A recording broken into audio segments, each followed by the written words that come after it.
السلام عليكم. عليكم السلام. لو سمحت يا دكتور كنا عايزين حبوب اجهاض. الغشوميه. ايه يا عم؟ اجهاض؟ اللي بتسقط العيل دي. وده لمين؟ ليه هو؟ اكيد مش ليا يعني.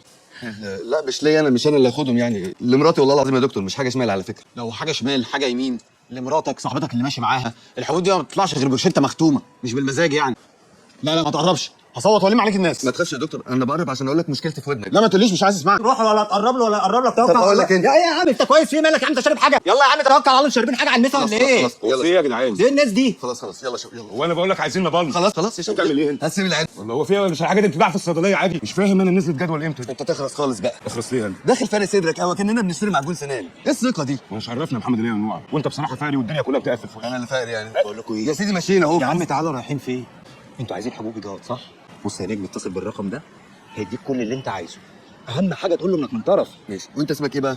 حمد ابو زهره. متشكر جدا يا استاذ حمدي، الف شكر. يا محمد حبيبي انت راجل محترم. حبيبي ميتينيه خمسينيه دي. الف شكر. اهم حاجه ما حدش فيكم يجيب سيرتي، انا مش عايز اقطع عيش. ما تقلقش. يعني ما لهمش انا من طرف حمدي ابو زهره؟ يعني ما تجيبش سيرته بره يا محمد. ايوه ما شفناهوش قبل كده. فهمت طبعا، الف شكر، وجميلك ده على راسي من فوق. الف شكر. شكرا جدا يا استاذ حمدي. ماشي ألف يا شكر. حبيبي، شكرا. شكرا يكرمك يا رب. شرف.